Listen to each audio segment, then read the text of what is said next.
ഞാൻ ഇന്റർവ്യൂസ് കൊടുക്കുന്ന നേരത്തെ പറഞ്ഞതുപോലെ എനിക്ക് ആ സിനിമയോടുള്ള കമ്മിറ്റ്മെന്റിന്റെ ഭാഗമായിട്ടാണ് ഞാൻ സിനിമയുടെ ഇന്റർവ്യൂസ് കൊടുക്കുന്നത്. അപ്പോൾ ചില ഇന്റർവ്യൂസിന് ഇന്ന സ്വഭാവം ഉണ്ടായിരിക്കണം എന്നുള്ളത് നമ്മൾ ഇൻസ്ട്രക്റ്റഡ് ആണ്. ഒരു സിനിമയിൽ ആൾക്കാർക്ക് ഫൈറ്റ് ഷൂട്ട് ചെയ്യുമ്പോഴാണ് ടെൻഷൻ എന്നൊക്കെ പറയില്ലേ. ജനറലി ഹീറോയിൻസിന് ഭയങ്കര ഇഷ്ടമുള്ളൊരു കാര്യമാണ് സോങ് ഷൂട്ട് ചെയ്യാന്ന് പറയുന്നത്. എനിക്ക് സോങ് ഒരു ഇത്തിരി പേടിയുള്ളൊരു കാര്യമാണ്. എനിക്ക് അത്രയും അങ്ങനെ എനിക്കറിയില്ല. അത് എന്നെ സംബന്ധിച്ച് എനിക്ക് എന്തോ അത് ഭയങ്കര ബ്ലോക്കുള്ള ഒരു കാര്യമാണ്. പക്ഷെ എനിക്കിഷ്ടമാണ്. പോകെ ഞാൻ അതിനോടുള്ള ഒരു ബ്രേക്ക് ചെയ്ത് കൊണ്ടുവരുന്നുണ്ട്. ഈ പറഞ്ഞ പോലെ ഒരു മെയിൽ ഗൈനക്കോളജിസ്റ്റിന്റെ പെർസ്പെക്റ്റീവിലാണ് ഈ ഫുൾ സിനിമ പറയുന്നത്. അയാളുടെ സ്ട്രഗിളും, അയാൾ ഒരു മെയിൽ നമുക്ക് എപ്പോഴും ഗൈനക്കോളജി എന്ന് പറയുമ്പോൾ നമുക്ക് എപ്പോഴും ഒരു ഫീമെയിൽ ഡോക്ടർ ആയിരിക്കും എന്നുള്ളതാണല്ലോ നമുക്ക് വരുന്നത്. ഒന്നെങ്കിൽ ഒരു പ്രായം ചെന്ന ആൾ, അല്ലെങ്കിൽ ഒരു ഫീമെയിൽ ആയിരിക്കും ഗൈനക്കോളജിസ്റ്റ്. അപ്പോൾ ഒരു വലിയ പ്രൊഡക്ഷനിൽ ഒരു ചെറിയ പടമാണെങ്കിൽ ചിലപ്പോൾ ഞാൻ ചെയ്യും.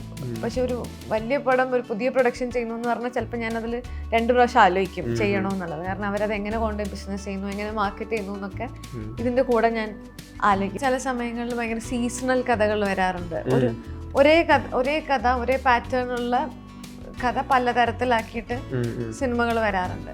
ഇപ്പം പോസ്റ്റ് കോവിഡ് സമയത്ത് ഒരു വീട്ടിലകപ്പെടുന്ന, ഒരു മുറിയിലകപ്പെടുന്ന, ഒറ്റയ്ക്കൊരു കോളേജിലകപ്പെടുന്ന, ഒറ്റയ്ക്കൊരു ബിൽഡിങ്ങിലകപ്പെടുന്ന, ഇങ്ങനെ എല്ലാം ഒറ്റയ്ക്ക് പ്ലേസ് ചെയ്യപ്പെടുന്ന കുറേ കാര്യം. അപ്പം ആ സമയത്ത് സീസണിൽ കഥ കേൾക്കാൻ പോകുമ്പോൾ ഞാൻ തന്നെ പറയും, ഞാൻ വീട്ടിൽ പറയും ഒറ്റയ്ക്കായിരിക്കും തോന്നുന്നു എന്നുള്ള. നമ്മളെ സിനിമയെ പറ്റി ഇവർ ചിലപ്പോൾ വാദോരാതെ സംസാരിക്കും, ഒരുപാട് പോസ്റ്റുകൾ ഇടുമായിരിക്കും, അതിനെപ്പറ്റി ഭയങ്കര ക്രിട്ടിക്കലി സംസാരിക്കുമായിരിക്കും, ബോളിവുഡിൽ ഇങ്ങനെയുള്ള സിനിമകൾ ഉണ്ടാവുന്നില്ല എന്ന് സംസാരിക്കുമായിരിക്കും. പക്ഷെ ആ പൈസ കൊണ്ടൊന്ന് ഇവിടെ ഇടാൻ പറഞ്ഞു കഴിഞ്ഞാൽ ചിലപ്പോൾ ആരും ഇടില്ല.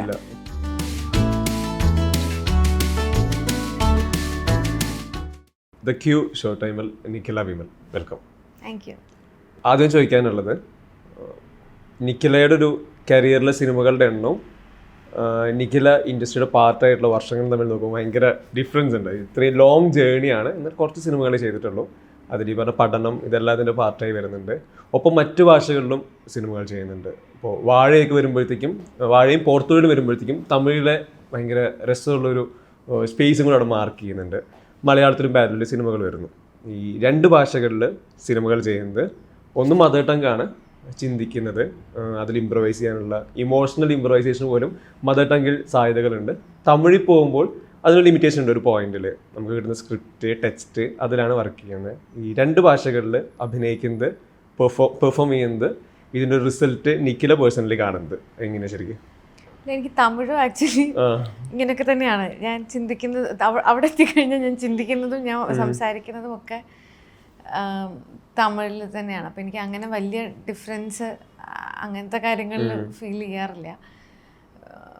പിന്നെ വലിയ വ്യത്യാസവുമില്ല. ഞാൻ തമിഴിൽ ഇയർലി വൺസ് ഒക്കെയാണ് ഒരു സിനിമ ചെയ്യുന്നത്. തമിഴിൽ എനിക്ക് ശരിക്കും നല്ല സിനിമകൾ ചെയ്യണമെന്ന് ഭയങ്കര ആഗ്രഹമുണ്ട്. അവിടെ ഭയങ്കര രസമുള്ള കണ്ടന്റുകൾ ഉണ്ടാവുന്നുണ്ട്. ഇപ്പം നമ്മൾ മലയാളത്തിൽ പറയുന്നത് പോലെ തന്നെ രസമുള്ള കണ്ടന്റുകൾ ഉണ്ടാവുന്ന ഒരു സീസൺ ഉണ്ടായിരുന്നല്ലോ. ഒരു വിജയ് സേതുപതി സീസൺ ഒക്കെ വന്നത് ഓർമ്മയുണ്ട്. അപ്പോൾ ആ സമയത്തുള്ള ആ സെറ്റ് ഓഫ് ഡയറക്ടേഴ്സിൻ്റെ കൂടെയൊക്കെ വർക്ക് ചെയ്യണം എന്നുള്ളതായിരുന്നു എൻ്റെ ഒരു വലിയ ഡ്രീം എന്ന് പറയുന്നത്. അപ്പോൾ എനിക്ക് ഭയങ്കര ഇഷ്ടമാണ് തമിഴിൽ വർക്ക് ചെയ്യാൻ. അപ്പോൾ എനിക്കങ്ങനെ വലിയ ഡിഫറൻസ് അന്നൊന്നും അങ്ങനെ ഫീൽ ചെയ്യാറില്ല. കാരണം എനിക്ക് ലാംഗ്വേജ് ബാരിയർ ഇല്ലാത്തത് കൊണ്ടായിരിക്കണം, എനിക്ക് മലയാളം കമ്മ്യൂണിക്കേറ്റ് ചെയ്യാൻ പറ്റുന്നത് പോലെ തന്നെ തമിഴും കമ്മ്യൂണിക്കേറ്റ് ചെയ്യാൻ പറ്റും. അപ്പം അതുകൊണ്ട് എനിക്കങ്ങനെ വലിയ പ്രശ്നങ്ങളും വന്നിട്ടില്ല. ഗെറ്റ് സെറ്റ് ബേബി വരുന്ന സമയത്ത് ഇതിൻ്റെ ഒരു പാട്ടിലാണ് ആളുകൾക്ക് കിട്ടുന്ന ഫസ്റ്റ് ഡെലിവറബിൾ എന്ന് പറയുന്നത്. ഒരു വീഡിയോ സോങ് ആണ്, ഭയങ്കര സൂത്തിങ്, കാം, പീസ്ഫുൾ. പോസ്റ്റേഴ്സിലാണല്ലോ ഭയങ്കര ബ്രൈറ്റ് ആണ്. ഉണ്ണിയുടെ മാർക്ക് കഴിഞ്ഞ് വരുമ്പോഴത്തേക്കും ഭയങ്കര ബ്രൈറ്റ് ആണ്, കൂളാണ്.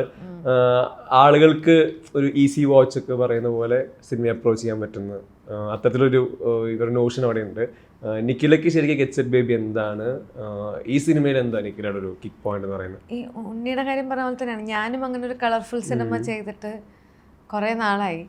മധുര കഴിഞ്ഞിട്ട് മധുരത്തിനെക്കാട്ടിലും കുറച്ചുകൂടി വൈബ്രന്റ് ആണ് ഈ സിനിമ. മധുര കുറച്ചും കൂടി ഒരു ഫീൽ ഗുഡ് സ്പേസിലേക്ക് പോകുന്ന സിനിമയാണ്. ഇതൊരു ഇത്തിരി കൂടി കളർഫുൾ സിനിമയാണ്.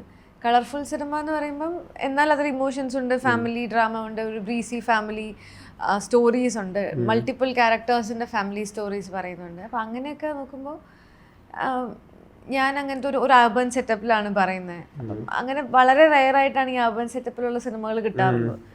അങ്ങനെ ഇപ്പം മലയാളത്തിൽ പറയുകയാണെങ്കിൽ മധുരത്തിന് ശേഷം ഒരു പ്രോപ്പർ അർബൻ സിനിമ എന്ന് പറയുന്നത് ഇതായിരിക്കും. ഇതിന് മുന്നേ ആക്ച്വലി കമ്മിറ്റ് ചെയ്തിട്ടുണ്ടായിരുന്നത് വിനയ് ഗോവിന്ദൻ്റെ തന്നെ സിനിമയായിരുന്നു, താരമായിരുന്നു. അപ്പോൾ അത് മാറിയപ്പോഴാണ് ഈ സിനിമ ചെയ്യാം എന്നുള്ളൊരു പ്ലാനിലേക്ക് വന്നത്. അപ്പോൾ ഇതിലേക്ക് വിളിച്ചപ്പോൾ എനിക്ക് ഓക്കെ ആയിരുന്നു. അത് മൊത്തം ഒരു പാക്കേജായിട്ട് നോക്കുമ്പോൾ ലൈക്ക് ഒരു കമേഴ്ഷ്യൽ പാക്കേജ് ആയിരിക്കും എന്നുള്ളൊരു കോൺഫിഡൻസ് ഉണ്ടായിരുന്നു. ഈ ഒരു കമേഴ്ഷ്യൽ പാക്കേജ് പറയുമ്പോൾ ആ സിനിമ വരുന്ന സമയത്ത് ഉറപ്പായിട്ടും അതിൻ്റെ ഒരു ഇനീഷ്യൽ അനൗൺസ്മെന്റ് മുതൽ പോസ്റ്റർ വരെ എത്തുന്ന ആളുകളെ ക്യാച്ച് ചെയ്യുന്ന എല്ലായിടത്തും ഹീറോ എന്നുള്ളത് ഭയങ്കര പ്രധാനപ്പെട്ടതാണ്. അതിൽ ഒരു കൈൻഡ് ഓഫ് ഷോൾഡറിങ് കൂടെയുണ്ട്. ഇന്ന ആളാണ് അഭിനയിക്കുന്നത് പറയുമ്പോൾ അവിടെ കാണാൻ വരുന്ന പോപ്പുലേഷനും കൂടുതലായിരിക്കും. അത്തരത്തിലൊരു സിനിമ ഷോൾഡർ ചെയ്യുന്നത് ഇപ്പോൾ മുന്നത്തെ സിനിമകളാണെങ്കിൽ പോലും നിഖിലയുടെ സിനിമ, അപ്പോൾ ഉണ്ണിയുടെ സിനിമ എന്നൊക്കെ പറയുന്ന തരത്തിലുള്ള ഡിസ്കഷൻസ് ഓണാവുമല്ലോ. ഫേസ്ബുക്ക് എഴുത്തുകൾ മുതൽ അത് ഭയങ്കര വിസിബിളാണ്. ഈ സിനിമ ഷോൾഡർ ചെയ്യുന്നത്, ആ സിനിമ ആളുകളോട് എത്തിക്കുന്നത്, അത് ഭയങ്കര റെസ്പോൺസിബിലിറ്റി ആണോ, റിസ്ക് ആണോ? നിഖില അത്രയ്ക്ക് ചിന്തിക്കാറുണ്ടോ? ഞാൻ അത്രയ്ക്ക് ചിന്തിക്കാറില്ല, പക്ഷേ റെസ്പോൺസിബിലിറ്റി ആണെന്നുള്ളതുണ്ട്. ഒരു സിനിമ നമ്മൾ കമ്മിറ്റ് ചെയ്ത സിനിമ നമ്മൾ ചെയ്യാമെന്ന് പറയുന്നത് തൊട്ട് ആ സിനിമേൻ്റെ റെസ്പോൺസിബിലിറ്റി ആണെന്ന് ഞാൻ വിചാരിക്കാറുണ്ട്. ആ സിനിമയുടെ കൂടെ മാക്സിമം നിൽക്കാൻ ശ്രമിക്കാറുണ്ട്. ഞാൻ വളരെ ചെറിയ റോളുകളാണ് ചെയ്യുന്നുണ്ടെങ്കിൽ പോലും ഇപ്പം പറയുകയാണെങ്കിൽ ഒരു ജാതകം എനിക്ക് പ്രൊമോഷൻസിന് പങ്കെടുക്കാൻ പറ്റിയിട്ടുണ്ടായിരുന്നു, എന്നെ വിളിച്ചിട്ടുണ്ടായിരുന്നു. ഇപ്പം ഞാനിവിടെ ഉണ്ടായിരുന്നു എന്നുണ്ടെങ്കിൽ ചിലപ്പോൾ ഞാൻ 1-2 ഇൻ്റർവ്യൂസിന് ചിലപ്പോൾ ഞാൻ പോയേനെ. ഇവിടെ ഇല്ലാത്തതുകൊണ്ടാണ് പോകാതിരുന്നത്. അതർവൈസ് അവരുടെ സോഷ്യൽ മീഡിയ സാധനങ്ങളും ഒക്കെ എല്ലാം ഞാൻ പോസ്റ്റുകൾ വരുന്നതുമൊക്കെ ഞാൻ ഷെയർ ചെയ്യാറുണ്ട്. എനിക്കങ്ങനെ അത്രയും ചെറിയൊരു പാർട്ട് ചെയ്യുന്ന സിനിമ പോലും എന്നെയും കൂടെ വെച്ചാണ് അവരത് ബിസിനസ് ചെയ്യണത് അല്ലെങ്കിൽ മാർക്കറ്റ് ചെയ്യുന്നതെന്ന് കാണുമ്പോൾ ആ സിനിമയുടെ കാര്യത്തിൽ എനിക്ക് അതിൻ്റെ ടെൻഷൻ ഉണ്ടായിരുന്നു. കാരണം ഒന്നും ചെയ്യാനില്ല, പക്ഷേ അങ്ങനെ മാർക്കറ്റ് ചെയ്യുന്നു എന്നുള്ള രീതിയിലൊരു ടെൻഷൻ ഉണ്ടായിരുന്നു. പക്ഷേ സെയിം ടൈം അതെൻ്റെ റെസ്പോൺസിബിലിറ്റി ആണ് എന്നുള്ളതും എൻ്റെ ഫേസ് വിസിബിലിറ്റിക്ക് കൂടെയാണ് ആ പറയുന്ന മാർക്കറ്റ് എന്നുള്ളത് കൊണ്ട് തന്നെ അതെൻ്റെ ഉത്തരവാദിത്തമാണെന്ന് ഞാൻ വിചാരിക്കുന്നുണ്ട്. അപ്പം ഞാൻ മാക്സിമം ഒരു സിനിമയോട് എങ്ങനെ സഹകരിക്കാമോ അത്രയും സഹകരിക്കും. ഈ റെസ്പോൺസിബിലിറ്റി പറയുമ്പോൾ എനിക്ക് തോന്നുന്നു ഇതിനോട് കണക്ട് ചെയ്ത് ചോദിക്കേണ്ടത് ഇതിനൊരു പോസ്റ്റ് റിലീസ് അനാലിസിസ്, റിവ്യൂസ് കാര്യങ്ങളൊക്കെയാണ്. ഇതിൽ പലതരത്തിലുണ്ടല്ലോ. ഇപ്പോൾ നിഖില ഒരു ഫസ്റ്റ് ഷോ കഴിഞ്ഞ് ഫോൺ എടുക്കുമ്പോൾ കാണുന്ന മറ്റേ 4 വരി എഴുത്ത് മുതൽ ലെങ്തി റിവ്യൂസ് വരെ ഫോണിൽ എത്തുന്നുണ്ട്. പുറകെ യൂട്യൂബിലുള്ള തിയേറ്റർ റെസ്പോൺസുകൾ വരുന്നുണ്ട്, ഈ റിവ്യൂവേഴ്സിൻ്റെ ആയിട്ടുള്ള വീഡിയോസ് വരുന്നുണ്ട്. അത് ഏതെങ്കിലും തരത്തിൽ നമ്മൾ ഭയങ്കര റെസ്പോൺസിബിൾ ആയിട്ട് ചെയ്യുന്ന ഒരു സിനിമ, അതിൻ്റെ റിസൾട്ട് വോട്ടെവർ, ഈ ഇതിൽ നിന്ന് വായിക്കുന്ന, കേൾക്കുന്ന, കാണുന്ന റിവ്യൂ, വിമർശനങ്ങൾ, അതിൽ ശരിക്കും നിഖിലായിട്ടേക്ക് എങ്ങനെയാണ്? നിഖില അതിൽ ഭയങ്കര അഡാപ്റ്റഡ് ആണോ? എൻ്റെ സിനിമനെ ഞാൻ ജഡ്ജ് ചെയ്യാറുണ്ട്. ഞാൻ ചെയ്യുന്ന സിനിമകൾ പുറത്ത് വരുമ്പോൾ അതിൻ്റെ ഔട്ട് എങ്ങനെയാണെന്നുള്ളത് ജഡ്ജ് ചെയ്യുമ്പോൾ എനിക്കൊരു വാല്യുവേഷൻ ഉണ്ടാവുമല്ലോ. ഞാൻ അത് വെച്ചിട്ട് ബാക്കിയുള്ളവരുടെ റിവ്യൂസ് കമ്പാരിസൺ ചെയ്യാറുണ്ട്. ഓക്കെ, ഞാൻ വിചാരിക്കുന്നത് പോലെയാണ് ഇന്ന കാര്യങ്ങൾ ഇന്നയാൾ വിചാരിച്ചിരുന്നത്, അല്ലെങ്കിൽ ഇന്ന കാര്യങ്ങൾ കുറച്ചുകൂടെ ബെറ്റർ ആക്കാമായിരുന്നു, അങ്ങനെയുള്ള കാര്യങ്ങളിൽ എനിക്കും ഇത് ചെയ്യാറുണ്ട്. അല്ലാതെ അത് മാത്രം എടുത്തിട്ടൊക്കെ എന്നാൽ പിന്നെ അതങ്ങനെ പോയി അങ്ങനെയുള്ളതല്ല. നമുക്ക് സിനിമയിലുള്ള ആൾക്കാരുടെ ഒരു ഇതെന്ന് പറയുന്നത് നമുക്ക് ഈ സിനിമയുടെ സക്സസ്സിന് ഒരിക്കലും നമുക്ക് പ്രഡിക്റ്റ് ചെയ്യാൻ പറ്റില്ല എന്നുള്ളതാണ്. ഒരു സിനിമ എന്താ ഷുവർ ഷോട്ടാണ് എന്ന് പറഞ്ഞിട്ട് നമുക്ക് അങ്ങനെ പ്രഡിക്റ്റ് ചെയ്ത് ഇറക്കിയാലും ഞാനെപ്പോഴും പറയാം, അതിപ്പം ഓഡിയൻസിൻ്റെ മൂഡ് പോലെ ഇരിക്കും. അപ്പം കാണുന്ന തിയേറ്ററിൽ നമ്മുടെ കൂടെ ഇരിക്കുന്ന ഓഡിയൻസിൻ്റെ വൈബ് പോലെയൊക്കെ ഇരിക്കും ചിലപ്പം റെസ്പോൺസ് വരിക എന്ന് പറയുന്നത്. അപ്പം നമ്മളൊരു പത്മയിലൊരു സിനിമ കാണുന്നതും PVRലൊരു സിനിമ കാണുന്നതും തമ്മിൽ ഭയങ്കര വ്യത്യാസമുണ്ട്. PVRൽ കുറച്ചുകൂടെ ഒരു ലൈറ്റ് ക്ലാസ് ഓഡിയൻസ് ആണ് വരിക എന്നുള്ളതും അവർ അങ്ങനെ ഒരു ഹീറോ എൻട്രിക്കോ അല്ലെങ്കിൽ ഒരു തമാശയ്ക്കോ ഒരു പരിധിയിൽ കൂടുതൽ ചിരിക്കില്ല എന്നുള്ളതൊക്കെ നമുക്കറിയാലോ. അപ്പം അങ്ങനെയുള്ള ഈ ഓഡിയൻസിന് വർക്ക് ആവുന്നുണ്ടോയെന്ന് അറിയാൻ ഈ തിയേറ്ററിലും ആ ഓഡിയൻസിന് വർക്ക് ആവുന്നുണ്ടോയെന്ന് അറിയാൻ ആ തിയേറ്ററിൽ നമ്മൾ പോയി സിനിമ കാണാറുണ്ട്. എനിക്ക് പരിചയമുള്ള ആൾക്കാരുടെ സിനിമയാണെങ്കിലും ഞാൻ അങ്ങനെ തന്നെയാണ് വാല്യൂറ്റ്. എനിക്കൊരു ആ സിനിമയെ പറ്റി അഭിപ്രായം ഉണ്ടാവും എന്നുള്ളത് ഒബ്വിയസ് ആണ്. അതിനെ വെച്ചിട്ട് ഞാൻ ബാക്കിയുള്ളവരുടെ റിവ്യൂസിനെ കമ്പയർ ചെയ്യും എന്നുള്ളതല്ലാതെ അതാണ് റിവ്യൂ എന്നുള്ളതല്ല. ഇപ്പം എനിക്കിഷ്ടപ്പെടാത്ത സിനിമകൾ ഒരുപാട് വലിയ ഹിറ്റായിട്ടുണ്ട്. അപ്പം ഞാൻ മനസ്സിലാക്കാറുണ്ട്, എന്നെ പോലെ അല്ല എല്ലാ കൈൻഡ് ഓഫ് ഓഡിയൻസും. ചിലപ്പോൾ നമ്മൾ കുറച്ചുകൂടെ ക്രിട്ടിക്കലി അതിനെ കാണുന്നതുകൊണ്ടായിരിക്കാം ഒരു 80% മേലെയുള്ള ആൾക്കാർ വളരെ സാധാരണക്കാരായിട്ടുള്ള ആൾക്കാരായിട്ടുള്ള സൊസൈറ്റിയിൽ നിന്ന് വരുമ്പം അവർക്ക് ചിലപ്പം ചില്ല് ചെയ്ത് റിലാക്സ് ചെയ്ത് കാണാൻ പറ്റുന്ന സിനിമയായിട്ട് അത് മാറുന്നുണ്ടെന്നുണ്ടെങ്കിൽ അപ്പം എൻ്റെ റിവ്യൂവിന് അവിടെ പ്രത്യേകിച്ച് വാല്യൂ ഒന്നും ഇല്ലല്ലോ. ഈ ക്രിട്ടിക്കലി സിനിമയെ കാണുന്നു പറയുമ്പോഴേ ഈ ക്രിട്ടിക്കലി ഇതിനെ അപ്രോച്ച് ചെയ്യുന്നത് നിഖിലയ്ക്ക് വരുന്ന ഒരു സ്ക്രിപ്റ്റ് മുതലേ ഈ പറഞ്ഞ ക്രിട്ടിക്കൽ അപ്രോച്ച് കൊടുക്കാറുണ്ട്? ഉണ്ട്. ഞാൻ എപ്പോഴും അത് ഓഡിയൻസിന്റെ പെർസ്പെക്റ്റീവിലാണ് ഞാൻ എപ്പോഴും സ്ക്രിപ്റ്റ് നോക്കുക. അതായത് ഒരു തിയേറ്ററിലേക്ക് വന്നു കഴിഞ്ഞാൽ ആ സിനിമ കാണാൻ ആളുകളെ തിയേറ്ററിലേക്ക് എത്തുന്ന ഘടകങ്ങളൊക്കെ ഉള്ള ഒരു സിനിമയാണ് അഭിനയിക്കാൻ ഞാൻ കൂടുതൽ താല്പര്യപ്പെടുക. കാരണം നമ്മൾ എൻ്റെ എക്സ്പീരിയൻസിൽ തന്നെ ഞാൻ ഇതിനു മുന്നേ കുറേ സിനിമകൾ അങ്ങനെ ചെയ്തിട്ട് അത് തിയേറ്ററിൽ എത്താപ്പെടാതിരുന്നുണ്ട്. നമ്മുടെ കുറേ സമയവും നമ്മുടെ കുറേ എന്താ പറയുക എഫേർട്ടും സ്ട്രഗിളും ഒക്കെ അതിൻ്റെ പുറകിലുണ്ടല്ലോ. അപ്പം അങ്ങനെ എവിടെയും എത്തിപ്പെടാതിരിക്കുന്ന സിനിമകളെക്കാട്ടിലും തിയേറ്ററിലേക്ക് എത്തി ഒരു ഇത്ര പെർസെൻറ്റേജ് ഓഫ് ആൾക്കാർ ആ സിനിമ കാണുന്നുണ്ട്, അല്ലെങ്കിൽ ഈ തിരക്കഥയ്ക്ക് ഫസ്റ്റ് ഡേ കളക്ഷൻ ഇല്ലെങ്കിൽ പോലും ആരെങ്കിലും കണ്ടു കഴിഞ്ഞ് കഴിഞ്ഞാൽ രണ്ടാമത്തെ ദിവസം ഇതിലേക്ക് തിയേറ്ററിലേക്ക് ആൾക്കാരെ കൊണ്ടുവരാൻ പറ്റുന്നൊരു ഇതുണ്ടോ എന്നുള്ളതൊക്കെ ആലോചിക്കാറുണ്ട്. അങ്ങനെ തന്നെ ക്രിട്ടിക്കലി വാല്യൂ ചെയ്ത് തന്നെയാണ് സിനിമ ചെയ്യുക. അപ്പോൾ ചിലപ്പം ചെറിയ ക്യാരക്ടേഴ്സും വലിയ ക്യാരക്ടേഴ്സും ചെയ്യാൻ പറ്റും. മോസ്റ്റ്ലി വലിയ സിനിമകളാകുമ്പം ചെറിയ ക്യാരക്ടേഴ്സ് ആയിരിക്കും, പക്ഷെ എനിക്കത് കുറേയും കൂടെ ഓഡിയൻസിലേക്ക് റീച്ച് ആവുന്നു എന്ന് പറയുന്നത് വലിയ കാര്യം. എനിക്ക് ആ വിസിബിലിറ്റി ഉണ്ടെങ്കിലാണ് ഇപ്പം ഞാനൊരു സിനിമ ഒറ്റയ്ക്ക് ഷോൾഡർ ചെയ്തിട്ടുണ്ടെങ്കിൽ ആൾക്കാർക്ക് അത് തിയേറ്ററിൽ പോയി കാണാൻ തോന്നുള്ളൂ. അതർവൈസ് അങ്ങനെ തോന്നില്ലല്ലോ. ആരാന്നറിയാത്ത സിനിമകളിൽ നിന്നുള്ള ചില കാര്യങ്ങൾ വരുമല്ലോ. അപ്പം ഒരുപാട് പുതുമുഖങ്ങളെ വെച്ചൊരു സിനിമ ചെയ്യുന്നു എന്ന് പറയുമ്പം അതിനെ ഷോൾഡർ ചെയ്യാൻ ഒരു നല്ല പ്രൊഡക്ഷൻ കമ്പനി ഉണ്ടാവണം, അതിനെ കൊണ്ട് കൃത്യമായി മാർക്കറ്റ് ചെയ്യണം, അതുകൊണ്ട് ബിസിനസ് ചെയ്യണം എന്നൊക്കെ ഉള്ളത് ഞാൻ ആലോചിക്കാറുണ്ട്. എൻ്റെ പ്രീവിയസ് എക്സ്പീരിയൻസിൽ ഞാൻ ആലോചിക്കാറുണ്ട്. ഈ ക്രിട്ടിക്കലി വാല്യുവേറ്റ് ചെയ്യുന്നത് ഇതെല്ലാം പറയുമ്പോൾ എനിക്ക് തോന്നുന്നു നിഖില ഭയങ്കര ചെറിയ പ്രായത്തിൽ ഇൻഡസ്ട്രിയുടെ പാർട്ടാണ്. ഈ ലോങ് ജേർണി തന്നെയാണോ ഈ പറഞ്ഞ ഇതിൻ്റെ ഒരു എക്സസൈസ് ആവുന്നത്, പ്രാക്ടീസ് ആവുന്നത്? ഡെഫിനറ്റ്ലി അതെ. കാരണം ഞാൻ പറഞ്ഞില്ലേ, എൻ്റെ 13ാമത്തെ വയസ്സിലാണ് ഞാൻ സിനിമയിൽ വരുന്നത്. അപ്പം അന്ന് മുതൽ ഇതിനെ പറ്റിയൊന്നും അറിയില്ലെങ്കിലും എന്തൊക്കെയോ കുറേ കാരണങ്ങൾ കൊണ്ടാണ് ഇന്ന കാര്യങ്ങളൊന്നും നടക്കാത്തത് നമുക്കപ്പം അറിയാം. പിന്നെ അപ്പം ഞാൻ സീരിയസ് ആയിട്ട് സിനിമേനെ കണ്ടിട്ടുള്ളൊരു സമയമല്ല. ഞാൻ സീരിയസ് ആയിട്ട് സിനിമേനെ കാണാൻ തുടങ്ങിയപ്പോൾ ഞാൻ ഇതിനെയൊക്കെ എടുത്ത് വാലുവേറ്റ് ചെയ്യാൻ തുടങ്ങി. ഓക്കെ, അപ്പം ഇന്ന കാരണങ്ങൾ കൊണ്ടാണ് ആ സിനിമ തിയേറ്ററിലേക്ക് എത്താത്തത്. അതായത് ഒരു പുതിയ പ്രൊഡക്ഷൻ ആകുമ്പോൾ ചിലപ്പം അവർക്കത് എങ്ങനെ കൊണ്ടുപോയിട്ട് അത് പ്ലേസ് ചെയ്യണമെന്ന് അറിയില്ലായിരിക്കും. അപ്പോൾ ഒരു വലിയ പ്രൊഡക്ഷനിൽ ഒരു ചെറിയ പടമാണെങ്കിൽ ചിലപ്പോൾ ഞാൻ ചെയ്യും, പക്ഷെ ഒരു വലിയ പടം ഒരു പുതിയ പ്രൊഡക്ഷൻ ചെയ്യുന്നു എന്ന് പറഞ്ഞാൽ ചിലപ്പോൾ ഞാനതിൽ 2 പ്രാവശ്യം ആലോചിക്കും ചെയ്യണമെന്നുള്ളത്. കാരണം അവരത് എങ്ങനെ കൊണ്ട് ബിസിനസ് ചെയ്യുന്നു, എങ്ങനെ മാർക്കറ്റ് ചെയ്യുന്നു എന്നൊക്കെ ഇതിൻ്റെ കൂടെ ഞാൻ ആലോചിക്കും. ഇത് ഞാൻ വെറുതെ എൻ്റെ പ്രാക്ടീസിൻ്റെ ഭാഗമായിട്ട് ഞാൻ അങ്ങനെ ചെയ്ത് പഠിച്ച് ശീലമായതുകൊണ്ട് ഞാൻ അങ്ങനെ എല്ലാം ആലോചിച്ചിട്ടാണ് സിനിമ ചെയ്യുക. ഗെറ്റ്സെറ്റ് ബേബിയിലോട്ട് തിരിച്ചു വന്നു കഴിഞ്ഞാൽ സിനിമയുടെ ഫസ്റ്റ് പോസ്റ്റർ മുതൽ അതിലുള്ള ഏറ്റവും വലിയ ക്യൂരിയോസിറ്റി എനിക്ക് തോന്നുന്നു ഉണ്ണിയുടെ ക്യാരക്ടർ ഒരു ഗൈനക്കോളജിസ്റ്റ് ഞാൻ പറയുന്നുണ്ട്. അവിടെ ഒരു വിക്കി ഡോണർ കൈൻഡ് ഓഫ് മൂവിയാണോ, ഇതിൽ ഭയങ്കര ഒരു എൻ്റർടൈൻമെൻറ്റ് ഫാക്ടറിൽ നിൽക്കുന്നതാണോ, അതോ ഈ പറഞ്ഞ പോലെ ഈ ഗൈനക്കോളജിസ്റ്റ് ഇതെല്ലാം വരുമ്പോൾ ഇതിൻ്റെ ഒരു സീരിയസ് സ്വഭാവത്തിലാണോ, എന്താ ശരിക്കും ഒരു ജോണറായിട്ട് പറയാൻ പറ്റുക? അല്ല, എനിക്ക് ഇങ്ങനെ ചില സമയങ്ങളിൽ ഭയങ്കര സീസണൽ കഥകൾ വരാറുണ്ട്. ഒരേ കഥ ഒരേ പാറ്റേണുള്ള കഥ പലതരത്തിലാക്കിയിട്ട് സിനിമകൾ വരാറുണ്ട്. ഇപ്പം പോസ്റ്റ് കോവിഡ് സമയത്ത് ഒരു വീട്ടിലകപ്പെടുന്ന, ഒരു മുറിയിലകപ്പെടുന്ന, ഒറ്റയ്ക്കൊരു കോളേജിലകപ്പെടുന്ന, ഒറ്റയ്ക്കൊരു ബിൽഡിങ്ങിലകപ്പെടുന്ന, ഇങ്ങനെ എല്ലാം ഒറ്റയ്ക്ക് പ്ലേസ് ചെയ്യപ്പെടുന്ന കുറേ കാര്യം. അപ്പം ആ സമയത്ത് സീസണിൽ കഥ കേൾക്കാൻ പോകുമ്പോൾ ഞാൻ തന്നെ പറയും, ഞാൻ വീട്ടിൽ പറയും ഒറ്റയ്ക്കായിരിക്കും തോന്നുന്നു എന്നുള്ള. പിന്നെ അതിനുശേഷം ഈ അപ്പം കറൻ്റ്ലി സെൻസേഷണൽ ആവുന്ന വാർത്തകൾ വെച്ചിട്ട് ഒരു അങ്ങനെ പലരും കഥ ഉണ്ടാക്കുമല്ലോ. അപ്പം അങ്ങനെ വരുന്ന കുറേ കഥകൾ വരാറുണ്ട്. ഇപ്പോൾ പോസ്റ്റ് പാർട്ടം ഡിപ്രഷനെ പറ്റിയിട്ട് ഞാൻ ഒരുപാട് കഥകൾ കേട്ടിട്ടുണ്ട്. പക്ഷെ ഞാൻ ആ ഒരു പടവും ഞാൻ സിനിമയായിട്ട് കണ്ടിട്ടില്ല ഇതുവരെ. ഇപ്പം ഞാൻ ഈ പറയുന്ന ഈ നമ്മുടെ ഗെറ്റ്സെറ്റ് ബേബി ഡിസ്കസ് ചെയ്യുന്നതും അങ്ങനെ തന്നെ ഒരു ഇപ്പൊ കറന്റ്ലി ഭയങ്കര റെലവെന്റ് ആയിട്ടുള്ള ഒരു സബ്ജക്റ്റാണ് ഈ IVF എന്ന് പറയുന്നതും, അല്ലെങ്കിൽ ഒരു ഹോസ്പിറ്റൽ സെറ്റപ്പും കുട്ടികൾ ഉണ്ടാവാത്തതിന്റെ പ്രഷറും അങ്ങനെയുള്ള കാര്യങ്ങൾ. അങ്ങനെയുള്ള ഇപ്പൊ തന്നെ ഒരുപാട് സിനിമകൾ റിലീസായിട്ടുണ്ട്. അതിന്റെ കൂടെ അതുപോലെ തന്നെയുള്ളൊരു അതേ ജോണർ പറയുന്ന പോലത്തെ ഒരു സിനിമയാണിത്. പക്ഷെ അതേ ഒരു പ്ലോട്ട് പറയുന്ന സിനിമയാണ്, പക്ഷെ ജോണർ ഡിഫറെന്റ് ആണ്. ഇത് പറയുന്നത് കുറച്ചും കൂടെ ഒരു എന്റർടൈൻമെന്റ് സെഗ്മെന്റിലാണ് പറയുന്നത്, ഒത്തിരി ഒരു കമേഴ്ഷ്യൽ സ്പേസിലാണ് പറയുന്നത്.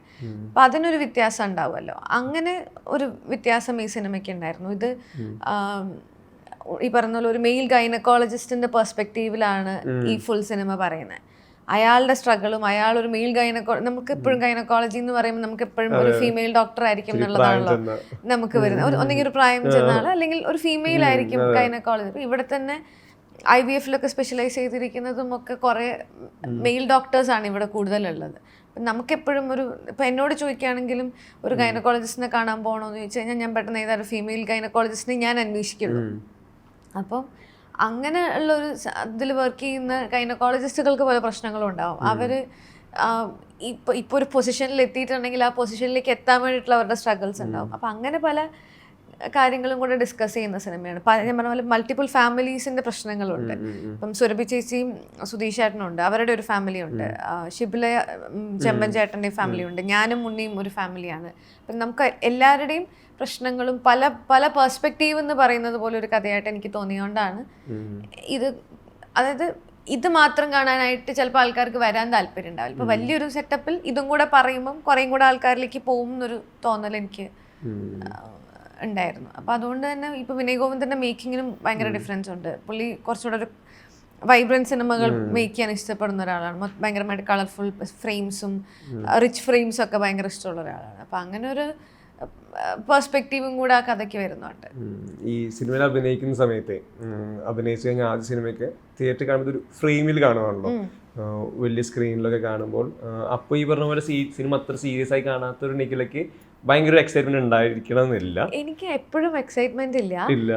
ഞാൻ സിനിമ കാണുമ്പോൾ ഏറ്റവും പ്രശ്നം എന്ന് പറഞ്ഞു കഴിഞ്ഞാൽ ഞാൻ അതിന് മുന്നേ നടന്ന കാര്യങ്ങളൊക്കെ ആലോചിക്കാം. ഇതിന് മുന്നേ ചാതങ്ങനെ അങ്ങനെ പറഞ്ഞു, അപ്പൊ ഇവിടുന്ന് ഒരാൾ ഓടിപ്പോയിട്ടുണ്ടായിരുന്നു, ഒരാൾ ഇപ്പൊ ഇവിടെ ചാരി നിൽക്കണ്ടായിരുന്നു, അങ്ങനെയുള്ള സാധനങ്ങളൊക്കെയാണ് എനിക്ക് കൂടുതൽ സിനിമ കാണുമ്പോൾ അത് വരും.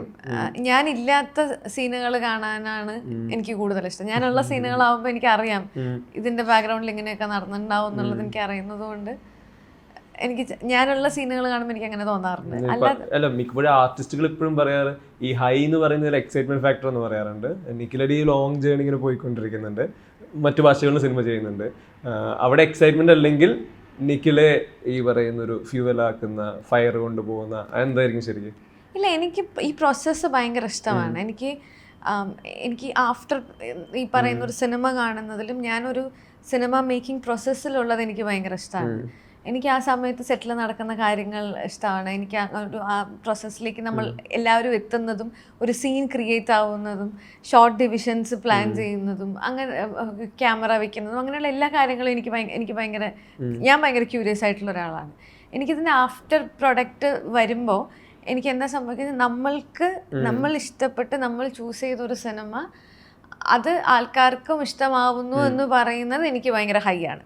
അതാണ് എൻ്റെ ഹൈ ഫാക്ടർ. അപ്പം നമ്മൾ ഓഡിയൻസിനെ പോലെ തന്നെ തിങ്ക് ചെയ്തുകൊണ്ടാണ് നമുക്ക് അങ്ങനെ ഒരു സിനിമ ചെയ്യാൻ പറ്റുന്നതെന്ന് പറയുന്നത്. ഇത് വർക്കാണ് എന്ന് പറയുന്നത്, ഇന്ന കാര്യങ്ങൾ വർക്കാവും എന്ന് പറയുന്നത് വർക്കാവുമ്പോൾ ഉണ്ടാവുന്നൊരു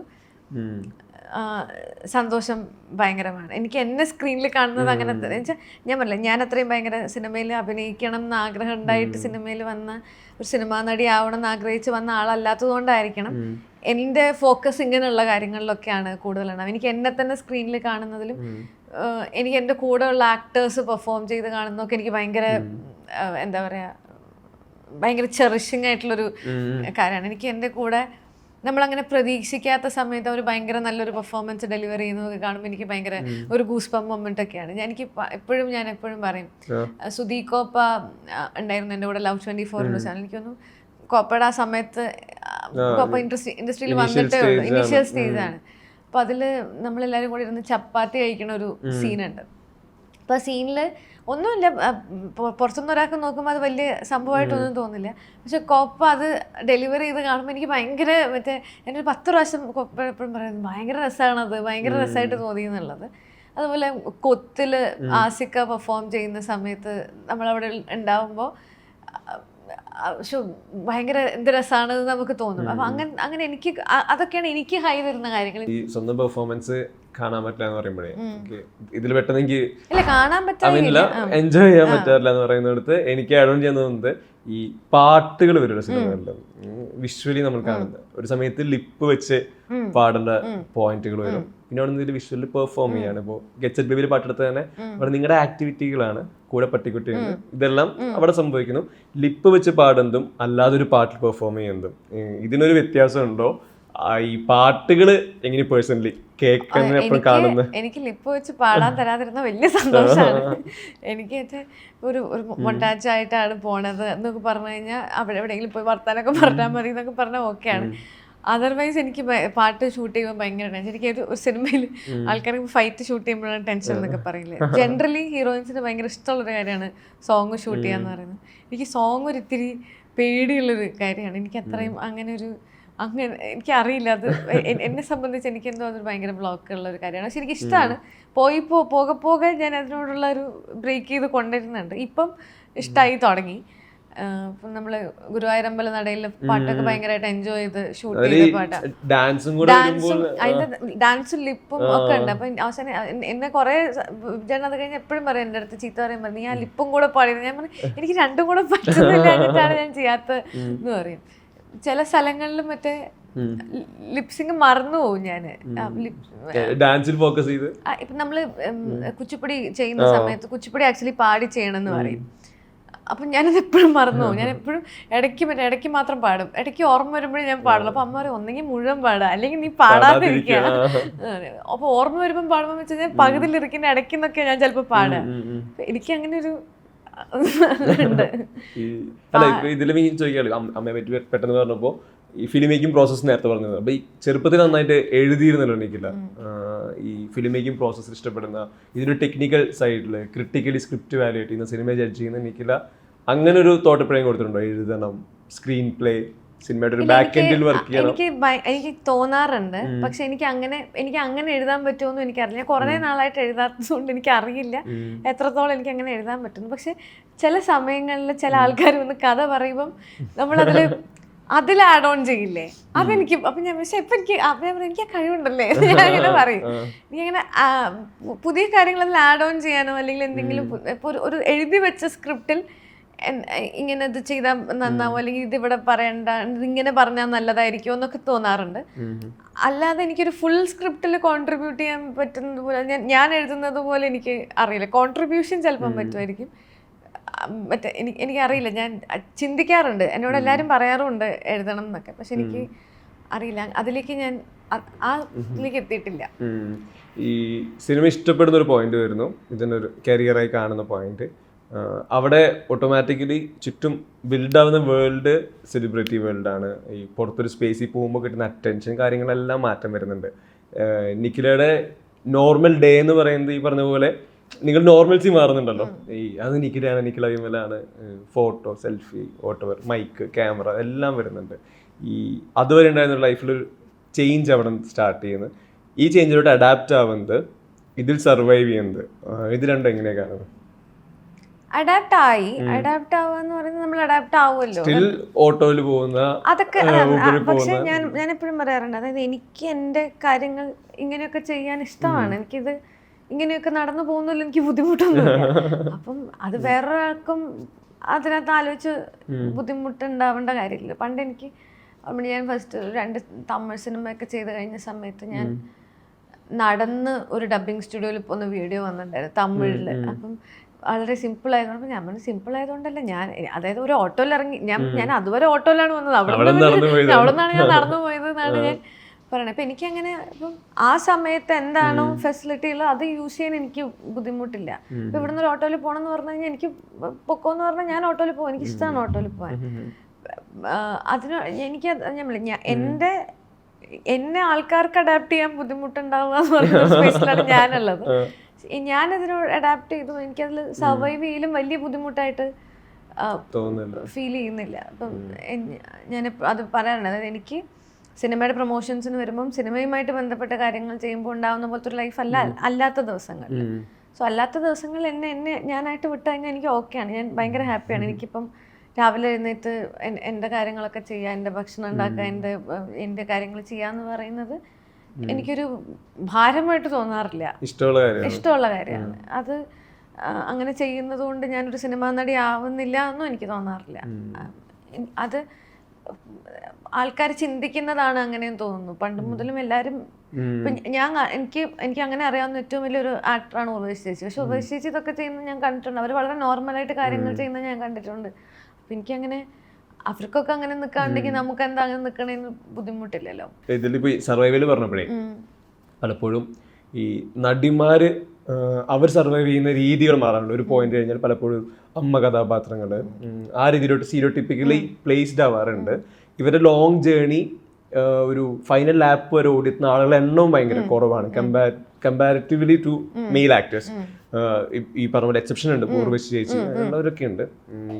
ഈ ഇത്തരം ഒരു സർവൈവൽ സിനിമ ഇൻഡസ്ട്രിയുടെ പാർട്ടായിട്ട് എൻ്റെ ഒരു ലോങ് ജേണി, എൻ്റെ ഒരു ഈ പറഞ്ഞ കരിയറിൻ്റെ ഒരു ഫൈനൽ ലാപ്പ്, അങ്ങനെ ഒരു വിഷൻ, ഐഡിയ, ഫ്യൂച്ചറിസ്റ്റിക് ആയിട്ടുള്ള ചിന്തകൾ. എനിക്ക് എല്ലാ കാലത്തും ക്യാരക്ടർ റോൾസ് ചെയ്യാൻ ഇഷ്ടമുള്ള ഒരാളാണ് ഞാൻ. ക്യാരക്ടർ റോൾസിലാണ് ഏറ്റവും കൂടുതൽ നല്ല ക്യാരക്ടേഴ്സും പെർഫോമൻസും ഉണ്ടാവും എന്ന് വിശ്വസിക്കുന്ന ഒരാളുമാണ് ഞാൻ. ഞാൻ കണ്ടിട്ടുള്ളത് വെച്ച് നമ്മളിപ്പോൾ പറയുന്ന ലെജൻഡറി ആക്ടേഴ്സ് എന്ന് പറയുന്ന എല്ലാവരും തന്നെ ക്യാരക്ടർ റോൾസ് ചെയ്തിട്ടുള്ള, മലയാളത്തിലാണ് ഞാൻ പറയുന്നത്, മലയാളത്തിൽ ക്യാരക്ടർ റോൾസ് ചെയ്തിട്ടുള്ള ആൾക്കാരെയാണ് നമ്മളെ കൂടുതലും അങ്ങനെ പറയുന്നത്. പിന്നെ അതുപോലെയുള്ള നല്ല ഫീമെയിൽ ക്യാരക്ടേഴ്സ് നമുക്ക് ചെയ്യാൻ കിട്ടണം ഹീറോയിൻ സ്പേസിൽ നിൽക്കുമ്പോൾ. അതിവിടെ വളരെ കുറവായിട്ടുള്ള സ്ഥിതിക്ക് എനിക്ക് അത് ചെയ്യാൻ ഭയങ്കര ഇഷ്ടമാണ്. എനിക്കിപ്പോഴും ചോദിക്കുകയാണെങ്കിൽ വളരെ പ്രൊമിനൻ്റ് ആയിട്ടുള്ള ഒരു ക്യാരക്ടർ റോൾ കിട്ടുകയാണെന്നുണ്ടെങ്കിൽ ഇപ്പം ഞാൻ ചെയ്യും. ഞാൻ ഹീറോയിനായിട്ട് വർക്ക് ചെയ്തുകൊണ്ടിരിക്കുന്നതുകൊണ്ട് ഞാൻ പറയാം, ഇവിടെ നിന്ന് അങ്ങോട്ടും എനിക്കത് ചെയ്യാനൊരു ബുദ്ധിമുട്ടില്ല. എൻ്റെ കരിയർ നശിച്ചു പോയതുകൊണ്ട് എനിക്ക് സിനിമ ഇല്ലാണ്ടാവുന്നതാണ് എനിക്ക് ബുദ്ധിമുട്ട്. ഞാൻ ഫീൽഡിലേ ഇല്ലാണ്ടായി പോവോ എന്നുള്ളതാണ് എൻ്റെ ബുദ്ധിമുട്ട്. അല്ലാതെ ഞാനൊരു ക്യാരക്ടർ റോളിലേക്ക് ഷിഫ്റ്റ് ആവുന്നു എന്ന് പറയുന്നത് എനിക്ക് ഭയങ്കര സന്തോഷമുള്ള കാര്യമാണ്. ഞാൻ സിനിമയിൽ തന്നെ നിൽക്കുന്നു എന്ന് പറയുന്നത് എനിക്ക് സന്തോഷമുള്ള കാര്യമാണ്. ഇപ്പോൾ ഈ ക്യാരക്ടർ റോൾ ഇതെല്ലാം പറയുമ്പോൾ എനിക്ക് പെട്ടെന്ന് വന്ന വിഷ്വലൈസ് വാഴയിലെ നിഖിലാണ്. തമിഴ് ഭയങ്കര പ്രോമിനൻ്റ് ആയൊരു സിനിമ, വളരെ കോറിൽ പൊളിറ്റിക്സ് പറയുന്നൊരു സിനിമ, അതിൻ്റെ പാർട്ടാവുന്നത്. ആ സിനിമയ്ക്ക് വേണ്ട സക്സസും വലുതായിരുന്നു. അതിൻ്റെ ഒരു പോസ്റ്റ് റിലീസിൽ ആളുകളുടെ വരുന്ന റിവ്യൂകൾ, പ്രസ് മീറ്റുകൾ, ഇവിടെ എല്ലായിടത്തും സിനിമ സെലിബ്രേറ്റ് ചെയ്യപ്പെടുന്നുണ്ട്.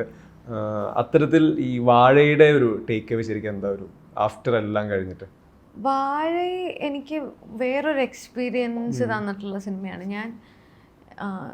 എനിക്ക് തോന്നുന്നു 15 വർഷത്തിന് മേലെ ഞാൻ സിനിമ വർക്ക് ചെയ്യുന്നു. പക്ഷെ ഞാൻ വാഴയെ പോലൊരു സിനിമ ഞാൻ ചെയ്തിട്ടില്ല. വാഴയിൽ ഞാൻ ഇപ്പോൾ നമ്മൾ ജനറലി ചോദിക്കുമല്ലോ തമിഴ് സിനിമയും മലയാള സിനിമയും തമ്മിലുള്ള വ്യത്യാസം എന്ന് ചോദിക്കുമ്പോൾ ഞാൻ ജനറലി എനിക്കങ്ങനെ വ്യത്യാസം തോന്നാറില്ല. എനിക്ക് ഇതിന് മുന്നേ ചെയ്ത സിനിമയും ഈ സിനിമയും തമ്മിൽ വ്യത്യാസം ചോദിച്ചു കഴിഞ്ഞാലും എനിക്കില്ല. പക്ഷെ വാഴ എനിക്ക് കംപ്ലീറ്റ്ലി ഡിഫറെൻ്റ് ആയിട്ടുള്ളൊരു എക്സ്പീരിയൻസ് ആയിരുന്നു.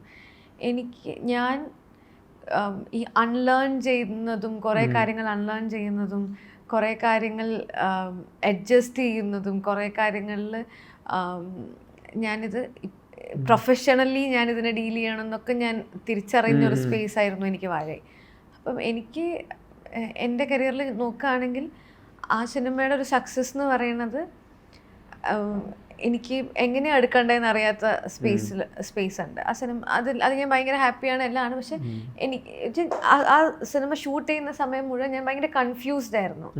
ഇതെങ്ങനെയാ വരിക, ഇത് എന്താ ഉദ്ദേശിക്കണേ, എങ്ങനെയാ ഇത് വരണേ എന്നുള്ളതൊന്നും എനിക്ക് അറിയില്ലായിരുന്നു. എന്നാൽ ഞാൻ ഇതുവരെ അങ്ങനെ ഒരു സിനിമ ഷൂട്ട് ചെയ്തിട്ടേ ഇല്ല. പുള്ളിയുടെ മേക്കിംഗ് പാറ്റേണൊക്കെ ഭയങ്കര ഡിഫറെൻ്റ് ആണ്. പുള്ളി എല്ലാ സീനുകളും from the beginning to end ആണ്. അതായത് ഡയലോഗ്സ് ഫുള്ള് പറയാം. അതായത് ഒന്നാമത് എൻ്റെ കൂടെ ഉള്ളതെല്ലാം പുതിയ കുട്ടികളാണ്. അപ്പം ഇവർക്ക് അങ്ങനെ ഷോർട്ട് ഡിവിഷൻ പറഞ്ഞു കഴിഞ്ഞാൽ മനസ്സിലാവില്ല. അപ്പോൾ ഈ കുട്ടികൾക്ക് വേണ്ടിയിട്ട് നമ്മൾ എല്ലാ സീനും ആദ്യം മുതൽ അവസാനം വരെ ചെയ്യണം. അപ്പോൾ അവരുടെ ഒരു ചെറിയ ക്ലോസപ്പ് എടുക്കണമെന്നുണ്ടെങ്കിൽ പോലും നമ്മൾ ആദ്യം മുതൽ അവസാനം വരെ അത് ചെയ്യണം. ഇത് ആദ്യം മുതൽ അവസാനം വരെ ഒരു 10 ടേക്ക് 20 ടേക്ക് പോവാന്നൊക്കെ പറയുമ്പോഴത്തേക്കും നമ്മൾ ഭയങ്കര എക്സോസ്റ്റഡ് ആവും. പിന്നെ ഇതിൽ എന്താ നടക്കണത് നമുക്ക് അറിയില്ല, ജഡ്ജ്മെന്റ് ഇല്ല. അങ്ങനെ അതായത് ഒരു മാരി സെൽവരാജ് സിനിമയാണ് എന്നുള്ളത് മാത്രമേ എനിക്ക് ആ സിനിമയെ പറ്റി അറിയുള്ളൂ. ഞാൻ ആരെങ്കിലും ചോദിക്കുമ്പോഴും ഞാൻ അങ്ങനെ പറഞ്ഞു എനിക്ക് അറിയില്ല. പുള്ളിയുടെ സിനിമ ആയതുകൊണ്ട് അത് ഒരു റീച്ചും സാധനങ്ങളൊക്കെ വരുമായിരിക്കും. പക്ഷെ ഇതെങ്ങനെയാ വരിക എന്നുള്ളത് എനിക്ക് അറിയില്ല. പുള്ളിയുടെ തന്നെ കഥയായിരുന്നു, അതെങ്ങനെ ഇത് ചെയ്യും എന്നുള്ളതും എനിക്ക് അറിയില്ല എന്നായിരുന്നു ഞാൻ പറഞ്ഞുകൊണ്ടിരുന്നത്. ആ സിനിമയുടെ സക്സസ് എനിക്ക് ഭയങ്കര ഒരു ഞാൻ പുതിയതായിട്ട് കുറെ പേഴ്സണലാണ്. ഓക്കെ, ഈ സിനിമ സക്സസ് ആണ്, സിനിമയുടെ പാട്ട് ഹിറ്റ് ആകുമ്പോഴും ഒക്കെ ഞാൻ ആലോചിക്കുന്നു ഓ ശരി, അപ്പോൾ ഇങ്ങനെ ഞാൻ ഈ പാട്ടുണ്ടെന്ന് അറിയുന്നത് പോസ്റ്റ് സിനിമ നമ്മൾ ഓഡിയോ റിലീസിന് ഈ പാട്ട് ഇറക്കുമ്പോഴാണ് ഞാൻ അറിയുന്നത്. അതുവരെ എനിക്കിങ്ങനെ ഒരു പാട്ടുണ്ടെന്ന് അറിയില്ല. ചില സ്ഥലത്തുനിന്ന് പറയുമ്പം ഹോട്ട്സ്റ്റാറിൽ നിന്നൊക്കെ പരിചയമുള്ള ആൾക്കാർ വന്നിട്ട് പറയുമ്പോൾ ഇങ്ങനെ ഒരു സിനിമ ഇപ്പം ഇറങ്ങുമോയെന്ന് അറിയില്ല എന്ന് പറയും, പിന്നെ ഉണ്ടോ എന്ന് അറിയില്ല എന്ന് പറയും, നിങ്ങളുടെ പോർഷൻ കട്ടായി പോയി എന്ന് തോന്നുന്നു എന്ന് പറയും, ഉണ്ട് എന്ന് തോന്നുന്നു എന്ന് പറയും. അങ്ങനെ മൊത്തത്തിൽ ഇങ്ങനെ ഭയങ്കര കൺഫ്യൂഷനിലൂടെ പോയിക്കൊണ്ടിരുന്ന ഒരു സിനിമയായിരുന്നു. സോ അതുകൊണ്ട് എനിക്ക് എന്താ പറയുക, ആ സിനിമ എനിക്ക് ഭയങ്കര സ്പെഷ്യലാണ്. ഹാപ്പിനെസ് ആണോ തന്നതെന്ന് വെച്ചാൽ അതും അങ്ങനെയാണെന്ന് ഞാൻ പറയില്ല. പക്ഷെ സ്പെഷ്യലാണ് എനിക്ക് പുതിയ കുറേ കാര്യങ്ങൾ ഞാൻ പഠിച്ചതും പുതിയ കുറേ കാര്യങ്ങൾ ചെയ്യാൻ പാടില്ലാത്തതാണെന്നൊക്കെ പഠിച്ചത് ഞാൻ ആ സിനിമയിൽ നിന്നാണ്. ഈ പടം കഴിഞ്ഞിട്ട് ഈ ക്ലൈമാക്സിൽ ടീച്ചർ എവിടെയെന്നുള്ളതായിരുന്നു ഏറ്റവും കൂടുതൽ ചോദ്യങ്ങൾ വന്നുകൊണ്ടിരുന്നത്? അത് മൂപ്പര് പറഞ്ഞിട്ടുണ്ടായിരുന്നു, പക്ഷെ എന്നെ വിളിച്ചിട്ട് ഞാൻ വന്നില്ല എന്ന്. അങ്ങനെ ആയിരുന്നില്ല. എന്നെ നാളെ വരുമോന്ന് ചോദിച്ചിട്ട് ഇന്നാണ് വിളിക്കുന്നത്. അപ്പം ഞാൻ ഷൂട്ടിലാണ്. അപ്പം എനിക്ക് പെട്ടെന്ന് നാളെ പോവാല് പോസിബിൾ ആയിരുന്നില്ല. അതുകൊണ്ടാണ് നടക്കാണ്ടിരുന്നത്. പുള്ളി പറഞ്ഞത് പക്ഷെ ഞാൻ ഡേറ്റ് കൊടുത്തില്ല. പക്ഷെ അങ്ങനെയല്ല, പെട്ടെന്ന് ഇമ്മീഡിയറ്റ് ആയിട്ട് വിളിച്ചിട്ട് അവരെപ്പോഴും ഡേറ്റ് ചോദിക്കുമ്പോൾ അങ്ങനെയായിരുന്നു ചോദിക്കുന്നത്. അപ്പം ഞാൻ പാരലലി ആ സമയത്ത് ഇവിടെ ഞാൻ അയൽവാസിയും ചെയ്തുകൊണ്ടിരിക്കുന്ന ഒരു സമയമായിരുന്നു. അപ്പം എനിക്ക് ഞാൻ എല്ലാ ദിവസവും തിരുനെൽവേലിയിൽ നിന്ന് ഒരു ദിവസം 2 ദിവസം ഷൂട്ട് കഴിഞ്ഞിട്ട് രാത്രി അവിടെ നിന്ന് ഇറങ്ങി രാവിലെ 6 മണിയാകുമ്പോൾ ഇവിടെ എത്തും. 7 മണിയാകുമ്പം അയൽവാസിയിൽ ജോയിൻ ചെയ്യും. കോട്ടയത്ത് ഈരാറ്റുപേട്ട. ഈ ദൂരം എപ്പോഴും ട്രാവൽ ചെയ്യണമായിരുന്നു. അപ്പം ഇവിടെ ഒരു ഇമ്പോർട്ടൻറ്റ് ഇതായതുകൊണ്ട് അന്ന് പോകാൻ പറ്റാത്തത് കൊണ്ടാണ് ഞാൻ ഇല്ലാണ്ടായി പോയത്. പക്ഷെ അങ്ങനെ ഒരു എന്റെ പോർഷൻസ് ഫുള്ള് ഷൂട്ട് ചെയ്ത് കഴിഞ്ഞു. അതൊരു ആഡ് ഓൺ പോലെയാണ് പിന്നെ വിളിച്ചത്. ആ സമയത്തേക്ക് ഞാൻ വേറെ സിനിമ ചെയ്യായിരുന്നു. ഇതിൽ തന്നെ ഈ ടീച്ചറുടെ ഡാൻസ് ഭയങ്കരമായിട്ട് വൈറലായിരുന്നല്ലോ. ഈ പറഞ്ഞ പോലെ നിഖിലയ്ക്ക് ഇഷ്ടമുള്ള ഒരു പരിപാടിയാണ് ഡാൻസ് പറയുന്നത്. എന്നാൽ അതിലൊരു എനിക്ക് സിനിമയിൽ ഡാൻസ് ഇഷ്ടമല്ല. ജനറലി ഡാൻസ് ആ ഡാൻസിന് ഒരു യൂണിക്നെസ് ഉണ്ടല്ലോ, ഭയങ്കര സ്ട്രക്ചേർഡ് അല്ല, ക്ലാസിഫൈഡ് അല്ല. അവിടെ അത് നേരത്തെ ഉണ്ടായിരുന്നു സ്ക്രിപ്റ്റിൽ ഉണ്ടായിരുന്നു പറഞ്ഞാൽ പഠിപ്പിച്ചു കൊടുക്കുന്നു എന്നുള്ളതേ ഉണ്ടായിരുന്നുള്ളൂ. മറ്റേതുണ്ടായിരുന്നില്ല. അതായത് ഞാൻ ഡാൻസ് കളിക്കുന്നു എന്നുള്ളത് ഉണ്ടായിരുന്നില്ല. അപ്പൊ ഞാനും പുള്ളികളോടിരുന്ന് ഞങ്ങൾ മറ്റേ അടിയായിരുന്നു. ഞാൻ കളിക്കുന്നില്ലല്ലോ, ഞാൻ പഠിപ്പിച്ചു കൊടുക്കല്ലോ. പുള്ളി പറഞ്ഞു ഇല്ല കളിച്ചേ പറ്റൂ എന്ന് പറഞ്ഞു. പിന്നെ മൂപ്പര് നന്നായിട്ട് ഇങ്ങനത്തെ ഡാൻസുകൾ കളിക്കും. പുള്ളിയുടേതായിട്ടുള്ള ഒരുപാട് വീഡിയോകളുണ്ട്. അങ്ങനെ പുള്ളി പറഞ്ഞു കഴിഞ്ഞാൽ പുള്ളി വളരെ പെട്ടെന്ന് അങ്ങനത്തെ ഡാൻസ് ഭയങ്കര സ്പോണ്ടേനിയസ് ആയിട്ട് ചെയ്യുന്ന ഒരാളാണ്. അപ്പൊ അങ്ങനെ അതായത് ഭയങ്കരമായിട്ട് അറിയുന്ന ഒരാൾ കളിക്കുന്നത് പോലെ ആവരുത് എന്നുള്ളത് ഉണ്ടായിരുന്നു. അപ്പോൾ കുട്ടികൾക്ക് പഠിപ്പിച്ചു കൊടുക്കുക എന്ന് പറയുന്ന ഒരു സെറ്റപ്പിൽ ഭയങ്കര ഇപ്പൊ പെട്ടെന്നൊരു പാട്ട് വെച്ചിട്ട് ഡാൻസ് കളിക്കാൻ പറഞ്ഞാൽ നിങ്ങൾ എങ്ങനെ കളിക്കും എന്നുള്ള പോലെ അങ്ങനെയായിരുന്നു.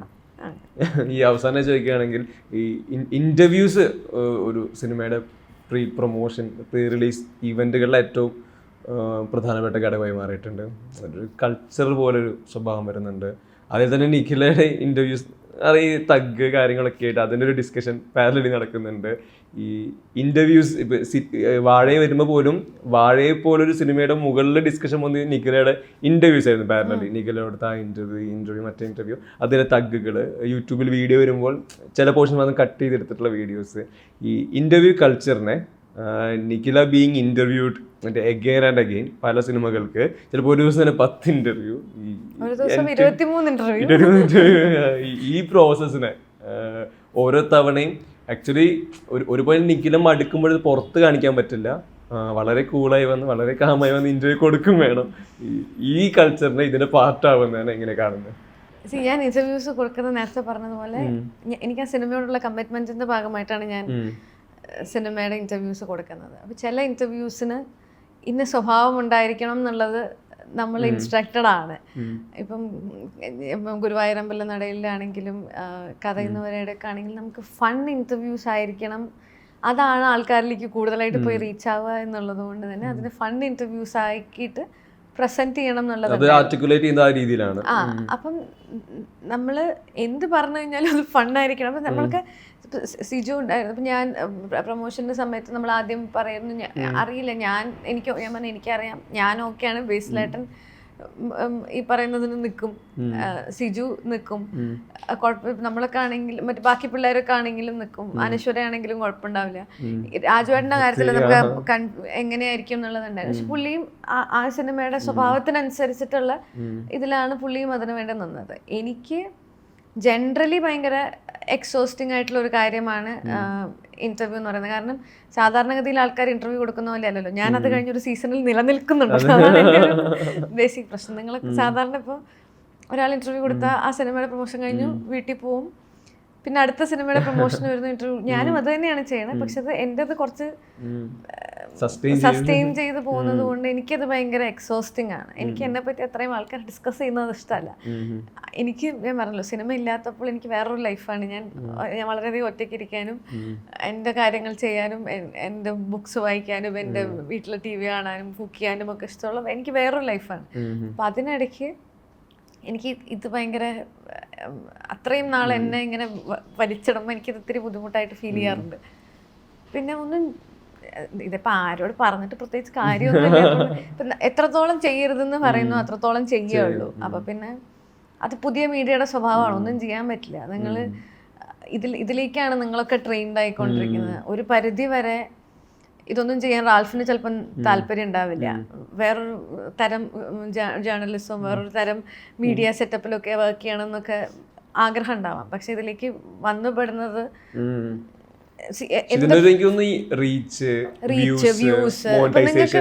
നിങ്ങൾക്ക് ഈ പറയുന്നത് പോലെ തന്നെ മറ്റ് ഓൺലൈൻ മീഡിയ ആൾക്കാരുമായിട്ട് ഒരു കോമ്പറ്റീഷൻ അറിയാണ്ട് വരും. ഈ പറയുന്ന സാറ്റലൈറ്റ് മീഡിയയ്ക്കും വരുന്നുണ്ട്. അപ്പം അത് അങ്ങനെ വരുന്നത് കൊണ്ട് നിങ്ങളൊക്കെ ഇത് ചെയ്യാൻ ഫോഴ്സ്ഡ് ആവുകയാണ്. അപ്പം ആ സ്വഭാവത്തിന് നമുക്ക് ഇപ്പോഴത്തെ ഒരു അവസ്ഥയിൽ ഒരു മാറ്റവും വരും എന്ന് എനിക്ക് തോന്നുന്നില്ല. അല്ലെങ്കിൽ പിന്നെ എന്തെങ്കിലും ഇതുപോലെ റൂൾസ് വരണം, ഇന്നത് ചെയ്യാൻ പാടില്ല, ഇന്നത് യൂട്യൂബിന് നമുക്ക് അങ്ങനെ ഒന്നും ചെയ്യാനുള്ള ഓപ്ഷൻ ഇല്ല, അങ്ങനെ ഒരു ഗൈഡ് ലൈൻസ് ഇല്ല. പിന്നെ നമ്മുടെ സിനിമയുടെ ആൾക്കാർ തീരുമാനിക്കണം ഇന്ന കാര്യങ്ങൾ ചെയ്യരുത് എന്നുള്ളത്. പക്ഷെ ചില കാര്യങ്ങൾ അവർക്ക് ബെനിഫിഷ്യറി ആണെങ്കിൽ അവരും കുറച്ച് അതാണെന്നുള്ളതുകൊണ്ട് നമുക്കൊന്നും ചെയ്യാൻ പറ്റില്ല. അപ്പം ഞാൻ എൻ്റെ ഇന്റർവ്യൂസ് വൈറലാവുമ്പം അതിന്റെ ഗുണം ആ സിനിമയ്ക്കുണ്ടെങ്കിൽ ഞാനത് ഉണ്ടായിട്ട് പൊക്കോട്ടെ എന്ന് വിചാരിക്കും. മറ്റേത് എനിക്ക് ഭയങ്കര ചിലപ്പോൾ അത് എക്സോസ്റ്റിംഗ് ആണ്, ഡെഫിനറ്റ്ലി എക്സോസ്റ്റിംഗ് ആണ്. പക്ഷെ എന്ന് വിചാരിച്ച് ഞാനിത് ചെയ്യാണ്ടിരിക്കില്ല. കാരണം അത് എൻ്റെ പ്രൊഫഷനാണ്, എൻ്റെ കമ്മിറ്റ്മെന്റ് ആണ്. എൻ്റെ കമ്മിറ്റ്മെന്റിന് വേണ്ടിയിട്ട് ഞാനൊരു സിനിമ കമ്മിറ്റ് ചെയ്തിട്ടുണ്ടെങ്കിൽ ആ സിനിമയ്ക്ക് വേണ്ടിയിട്ട് ഞാൻ എപ്പോഴും നിൽക്കും. അത് എങ്ങനെ അത് മോശമായിട്ട് എനിക്ക് വന്നു കഴിഞ്ഞാൽ നല്ലതായിട്ട് എനിക്ക് വന്നു കഴിഞ്ഞാൽ ആ സിനിമയ്ക്ക് വേണ്ടിയിട്ട് ഞാൻ നിൽക്കും എന്നുള്ളത് എൻ്റെ പോളിസിയാണ്. സോ അത് ഞാൻ എപ്പോഴും മെയിൻറ്റെയിൻ ചെയ്ത് കൊണ്ടുപോകുന്നു. ഇത്രയും ഈ പറഞ്ഞ പോലെ വൈൻഡപ്പിന് മുന്നേ ആയിട്ട് സിനിമയിൽ ഭയങ്കര വെൽ അവെയർഡ് ആയിരിക്കുന്നു, കണ്ടീഷൻസ്, കറണ്ട് സിനാരിയോ ഇതെല്ലാം അറിയാം. അവിടെ എനിക്ക് തോന്നുന്നു ഈ ജൂൺ 1 മുതൽ പറഞ്ഞിട്ട് സിനിമ സമരം എന്നുള്ളത് ഭയങ്കര പ്രധാനപ്പെട്ടതാണ്. കാരണം എൻ്റെ ഒരു സിനിമ സ്റ്റക്കാവുന്നത് പ്രൊഡക്ഷൻ മുതൽ ഇതിൻ്റെ ഒരു ഡിസ്ട്രിബ്യൂഷനും അപ്പുറത്തേക്ക് സിനിമ ഫീച്ചർ ചെയ്യുന്നത് വരെ സ്റ്റക്ക് ആയിക്കൊണ്ടൊരു സിനിമാ സമരം. അതിന് പല കണ്ടീഷൻസ് കാര്യങ്ങളെല്ലാം പറയുന്നുണ്ട്. ബീയിങ് പാർട്ട് ഓഫ് ഇൻഡസ്ട്രി, ഇത്രയും ലോങ് ജേർണിയിൽ സിനിമയെ കണ്ടാളുന്നതായിരിക്കും. ഇതിലെന്താ നിഖില ടേക്ക്, നിഖിലയുടെ വ്യൂ പോയിന്റ് എന്താ ശരിക്കും ഈ ഒരു സമരം കാര്യങ്ങളിൽ? ഇല്ല, എനിക്കും അറിയില്ല. ഞാനും ഈ ഫിലിം പോളിസിയുടെ ഭാഗമായിട്ട് ഇരിക്കുന്ന മീറ്റിങ്ങുകളിൽ ഇവർ വന്ന് സംസാരിക്കുമ്പോഴാണ് ഇത്രയധികം പ്രശ്നങ്ങൾ സിനിമയിലുണ്ട് എന്നുള്ളതും അല്ലെങ്കിൽ പ്രൊഡക്ഷൻ നമുക്ക് പുറത്തുനിന്ന് നോക്കുമ്പോൾ നമുക്ക് ചിലപ്പോൾ പറയാൻ പറ്റും അവർക്ക് എന്താ പ്രശ്നം, അവരൊരു സിനിമ ഇറക്കുമ്പോൾ അവർക്ക് അതിനുള്ള പൈസ കിട്ടുന്നില്ല എന്നുള്ളതൊക്കെ നമുക്ക് ചിലപ്പോൾ പറയാൻ പറ്റും. പക്ഷെ എപ്പോഴും മണി ഒരു വലിയ മാറ്ററാണ്. അപ്പം അത് നമ്മൾ ഇടുന്നത് തിരിച്ച് കിട്ടാനാണെന്നുണ്ടെങ്കിൽ അത് തിരിച്ച് കിട്ടാത്തവർ പറയുന്നതും നമ്മൾ കേൾക്കണമല്ലോ. അവരുടെ റൈറ്റ്സിന് വേണ്ടിയുള്ള അവർ ഒരാൾ അവരുടെ റൈറ്റ്സിന് വേണ്ടി സംസാരിക്കുമ്പോൾ അത് ഡെഫിനറ്റ്ലി കേൾക്കുക, അതിനെ ആരെങ്കിലുമൊക്കെ അഡ്രസ്സ് ചെയ്തിട്ട് അതിനൊരു തീരുമാനം ഉണ്ടാവുക എന്ന് പറയുന്നത് എല്ലാ കാര്യത്തിലും വേണം എന്നുള്ളതുണ്ടല്ലോ. അപ്പോൾ അത് ഇവർക്കും അങ്ങനെ തന്നെ സംഭവിക്കട്ടെ, ഇനിയൊരു മാറ്റം സിനിമയിൽ ഉണ്ടാവട്ടെ എന്നുള്ളത് ആഗ്രഹിക്കുന്നുണ്ട്. നമ്മുടെ കമ്പാരിറ്റീവ്ലി നമ്മുടെ മാർക്കറ്റ് ചെറുതായതുകൊണ്ട് നമുക്കിത് കൊണ്ടുപോയിട്ട് പുഷ് ചെയ്ത് വലിയൊരു സ്പേസിലേക്ക് എത്തിക്കൽ വലിയ ബുദ്ധിമുട്ടാണ്.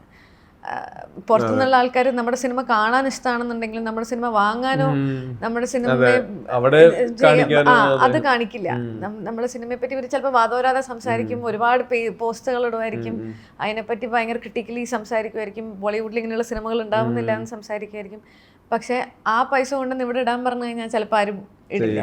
അപ്പം അത് ഇല്ലാത്തിടത്തോളം കാലം ഇവർക്ക് എന്തെങ്കിലുമൊക്കെ കാര്യങ്ങളുണ്ട് സംസാരിക്കാൻ, ഇവർക്ക് പ്രശ്നങ്ങളുണ്ട് എന്നുണ്ടെങ്കിൽ അതിനെ അഡ്രസ്സ് ചെയ്യുക എന്ന് പറയുന്നത് ഇമ്പോർട്ടൻ്റ് ആണ്. അത് എങ്ങനെ അഡ്രസ്സ് ചെയ്യണം എന്നുള്ളത് നമുക്കറിയില്ല. അത് അവർ ക്രാക്ക് ചെയ്ത് അവർ ഇപ്പം ഈ പറയുന്ന ഒരു സമരം കൊണ്ട് ചിലപ്പോൾ ഒരുപാട് ചർച്ചകൾ ഉണ്ടായേക്കാം, ഗവൺമെൻറ്റുമായിട്ടുള്ള ചർച്ചകളും ഒക്കെ തിരിച്ചു വന്നേക്കാം. അപ്പം അങ്ങനെയൊക്കെ വരുമ്പോൾ ഒരു സൊല്യൂഷനിലേക്ക് എത്തിയാൽ നമുക്ക് നല്ലതല്ലേ, ഇനിയും ഒരുപാട് നല്ല സിനിമകൾ ഉണ്ടാവില്ലേ.